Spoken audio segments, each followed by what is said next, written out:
चुनाव बहुत ही महत्वपूर्ण राजनीतिक तौर पर रहा है। मैं चाहता हूं कि आप इसकी समीक्षा करें, दर्शकों को और हमारे पैनलिस्ट को अपने तरीके से बताएं कि आप तो मौजूद थे वहां पर, क्या देखा, क्या महसूस किया, कौन किधर था, इसका संदेश क्या गया, इसका दूरगामी परिणाम क्या है और किसको क्या मिला और किससे क्या छीना। देखिए, जिसको भाजपा लड़ाएगी वो जीतना था, उनका सदन में बहुमत है, उनके पास 325 से विधायक हैं। अब नितिन अग्रवाल को लड़ाए, 304 सीट वो पाए, मतदान उनको हुआ, लेकिन समाजवादी पार्टी को भी 60 वोट मिला। लोग कह रहे थे भाई कि सपा में 60 वोट मिला और बीजेपी अपनी पार्टी मजबूत बनाए रखने में कामयाब रही, बीजेपी में क्रॉस वोटिंग नहीं हुई। ठीक बात है, बीजेपी में क्रॉस वोटिंग नहीं हुई तो इसका मतलब ये नहीं कि समाजवादी पार्टी छिन्न भिन्न हो गई, टूट गई। समाजवादी पार्टी भी और मजबूत हुई। टूटा कौन? बसपा, कांग्रेस या और जो लोग रहे हों। अब ये कहते हैं हम इनको निकाल दिए थे, जहां मनाओ वहां जाए वोट दिए, हमारे काबू में नहीं है। ठीक है, जीता लेकिन भाजपा का। भाजपा कहती है हमने विपक्ष को जिताया। कैसे? जैसे अपने यहाँ गांव कहते हैं कि सासू से बैर पतोहू से नाता। समाजवादी पार्टी से नफरत और उनके विधायक को गले लगाओ, ये वही है। मतलब गुड़ खाओ, गुलगुला से परहेज करो कि भाई हमको शुगर है। भाई अगर सपा अगर इतना लोकतंत्र के लिए खराब कर रही थी तो उनके विधायक के बजाय अपने किसी विधायक को बना लेते। खैर, नितिन अग्रवाल के दल बदल की याचिका पहले ही खारिज कर दी विधानसभा अध्यक्ष ने। याचिकाएं और भी दाखिल हुई विधान परिषद में। नसीमुद्दीन सिद्दीकी की याचिका मान ली गई, उनकी सदस्यता चली गई। एमएलसी थे वो बसपा के, वो कांग्रेस में चले गए थे। दिनेश सिंह कांग्रेस के एमएलसी थे, उनकी आज तक सदस्यता नहीं गई। सब अपनी अपनी सुविधा के अनुसार राजनीति होती है जी। आज ये चयन जो हुआ, इतना जरूर है कि नितिन अग्रवाल आसन पर बैठ गए एक बार, और शायद ये पहला और आखिरी होगा, उसके बाद तो चुनाव होगा। वो आज बैठे विधानसभा में आसन पे। नितिन अग्रवाल 3 बार के विधायक हैं, वो पूर्व में मंत्री रहे हैं, नरेश अग्रवाल के पुत्र हैं। उनको राजनीति विरासत में मिली है, इसमें कोई गलत बात नहीं है। लेकिन नरेश अग्रवाल खुद राज्यसभा के मेंबर रहे, समाजवादी पार्टी में थे, उनको पार्टी में वो सम्मान नहीं मिल पा रहा था, ये बात लोग जानते हैं। नरेश अग्रवाल का कद बहुत बड़ा रहा। कहा जाता है कि नरेश जिधर सत्ता उधर, वो सरकार उसकी बनती जिस ओर नरेश जाते हैं। कुछ लोग कहते हैं जिस पार्टी में नरेश रहते हैं वो हार जाती है पूरी पार्टी।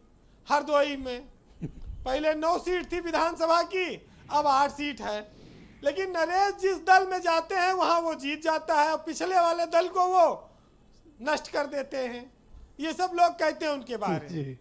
लेकिन आज वो विधानसभा का अध्यक्ष का जो उपाध्यक्ष का पद है, ये कैबिनेट मंत्री का बराबर का पद है।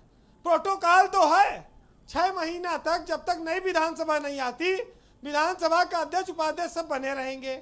तो इनका काम धाम तो चलेगा, फोन फाटा होगा, एसपीडीएम सुनेंगे, प्रोटोकॉल तो है। बस समाज को सम्मान देकर बीजेपी ने एक कोशिश की कि जब से वो बरेली वाले अग्रवाल साहब गए थे, तब से उस तरह का उनका टेम्पो बन नहीं पा रहा था किसी का, चाहे वो नंदी हो या और जो मंत्री हो वह समाज के। अब नरेश अग्रवाल एक चर्चित नाम है। नितिन अग्रवाल को लाके बीजेपी ने इसकी भरपाई करने की कोशिश की है। अच्छा, जो जब ताकत में रहा हमेशा उसने किया है।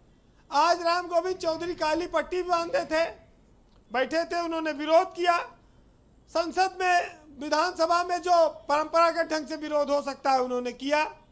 लेकिन सबसे बड़ी बात यह है कि जब जब जिसकी जिसकी पारी आई है, चाहे ब्लॉक प्रमुखी का चुनाव हो, चाहे जिला पंचायत अध्यक्षी का चुनाव हो, सब ने मनमानियाँ की हैं और लूटा है और अपनी सत्ता कायम की है। अभी वो आ रहा है परिषद, एमएलसी का चुनाव भी आने वाला है, उसके लिए भी लोग इंतजार कर रहे हैं, जिससे सुनील सिंह साजन उसी वाली क्षेत्र से एमएलसी हैं।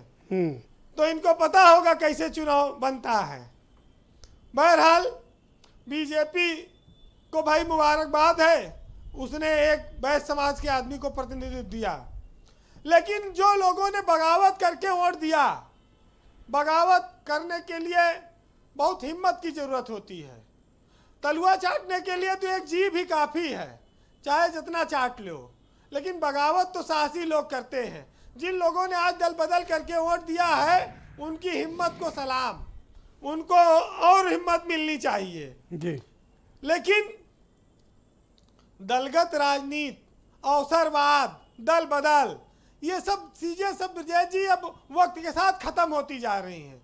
सबको सत्ता में रहना है, और चाहे जितना जिस तरह का उसका चरित्र हो, किस पार्टी से आया है।